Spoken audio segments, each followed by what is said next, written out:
जी हाँ, आप देख रहे हैं उत्तर प्रदेश का उत्तर, आंकड़े बोलते हैं।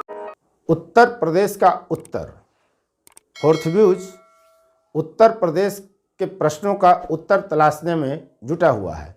पूरी टीम रिसर्च वर्क कर रही है और हम आपको उस रिसर्च के आधार पर एक से एक जानकारी का वीडियो प्रस्तुत कर रहे हैं। उत्तर प्रदेश का उत्तर का यह तीसरा वीडियो आपके सामने है। आप देख रहे हैं फोर्थ व्यू, चौथा विचार, वैचारिक मुद्दों का सबसे बड़ा अड्डा है यह। एक अपील कि आप चैनल को सब्सक्राइब करें, बेल आइकन दबाएं, कमेंट, शेयर और लाइक करें। जो YouTube द्वारा आंकड़ा प्रस्तुत किया गया है उसके अनुसार 80% दर्शक ऐसे हैं व्यूअर जिन्होंने चैनल को सब्सक्राइब नहीं कर रखा है। ऐसे व्यूअर्स से मेरी अपील है कि वे चैनल को सब्सक्राइब जरूर करें। मैं उपेंद्र कश्यप अब अपनी बात हम आपके सामने रखते हैं। 1962 के कार्यकाल में जब चुनाव हुआ तो उत्तर प्रदेश को कितने मुख्यमंत्री मिले? क्या पूरा 5 साल का कार्यकाल पूरा हुआ? गुटबाजी की स्थिति क्या थी? किस दल ने कितने कैंडिडेट खड़ा किए थे और कितने पर जीत दर्ज किया? क्या बदलाव आया? यह सब इस वीडियो में हम आपको बताते हैं। इसके पहले जो 2 वीडियो आपने देखा 1951 और 1957 के आधार पर आधारित उत्तर प्रदेश का उत्तर, उसमें आपने देखा होगा कि डबल सीट का भी मामला था। एक और वीडियो हमने जारी कर रखा है जिसमें यह बताने का प्रयास किया गया है कि 1951 और 1957 के चुनाव में कुछ सीटें ऐसी थी जिस पर 2-2 विधायक चुने गए थे। 1962 में यह परंपरा खत्म हो गई थी और उत्तर प्रदेश में तब कुल 430 सीटों पर विधानसभा का चुनाव हुआ। 1962 के इस चुनाव में 341 सीट सामान्य जाति के लिए और 89 सीट 89 सीट अनुसूचित जाति के लिए आरक्षित था। इस वर्ष हुए चुनाव में भी अनुसूचित जनजाति के लिए उत्तर प्रदेश में कोई सीट आरक्षित नहीं था। तब 3418 अभ्यर्थियों ने नामांकन दाखिल किया था जिसमें 24 के आवेदन रद्द हो गए थे। 774 व्यक्तियों का आवेदन नामांकन पत्र रद्द कर दिया गया था कोई न कोई त्रुटि के कारण, जिसमें 98 अनुसूचित जाति के थे और 676 सामान्य जाति की श्रेणी के अभ्यर्थी थे। 1962 के चुनाव में 2,08,182 पुरुष, 1,66,53,396 महिला मतदाता यानी कुल 3,66,61,578 मतदाता 1962 में थे।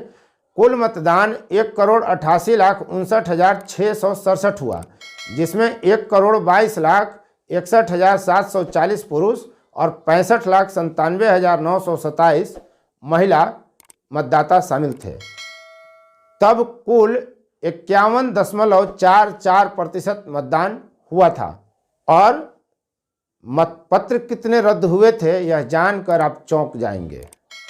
पिछले 2 चुनाव में तो मतपत्र कितने रद्द हुए थे इसका कोई डाटा था ही नहीं, लेकिन 1962 के चुनाव में 66,01,595 मतपत्र रद्द हो गए।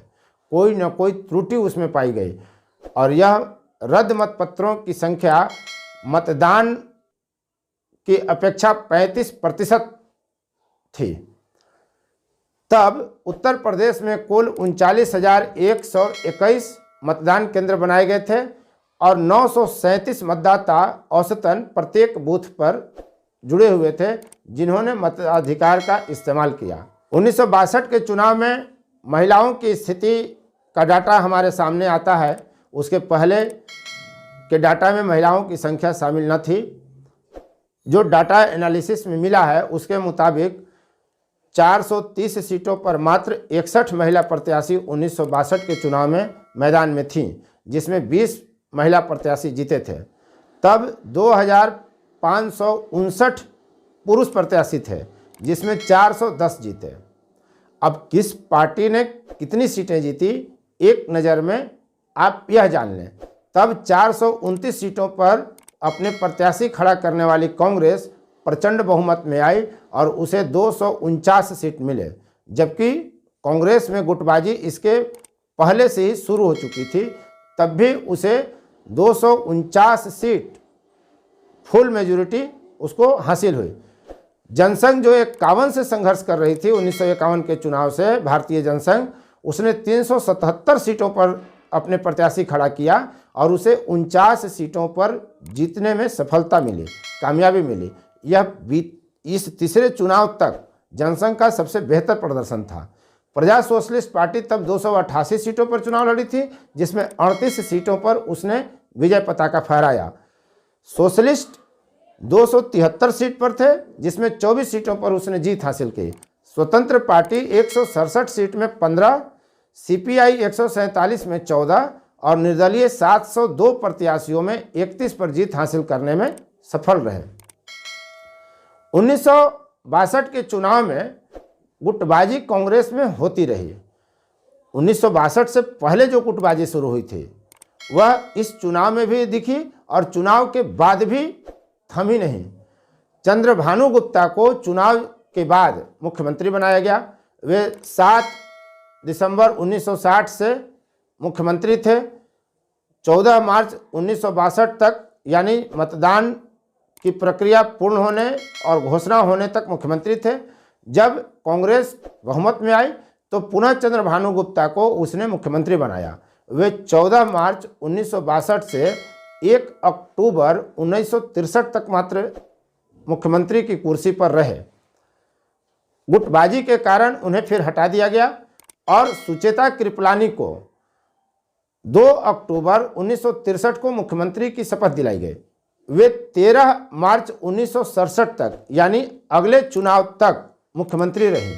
यहाँ यह गौर करने की बात है कि गुटबाजी के कारण ही सही, लेकिन कांग्रेस ने जो सुचेता कृपलानी को मुख्यमंत्री बनाया वह भारत के संदर्भ में, राजनीतिक संदर्भ में एक इतिहास है, माइलस्टोन है। सुचेता कृपलानी भारत की पहली महिला मुख्यमंत्री थी और उत्तर प्रदेश जैसे बड़े प्रदेश की कमान संभालने का उस समय एक महिला को मौका मिला।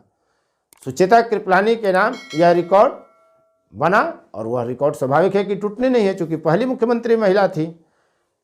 उसके बाद ही देश में विभिन्न प्रदेशों में महिला मुख्यमंत्री बनती हैं और खुद इस उत्तर प्रदेश में आपको पता ही है कि सुचेता कृपलानी पहली महिला मुख्यमंत्री बनी और दूसरी महिला मुख्यमंत्री कौन थी।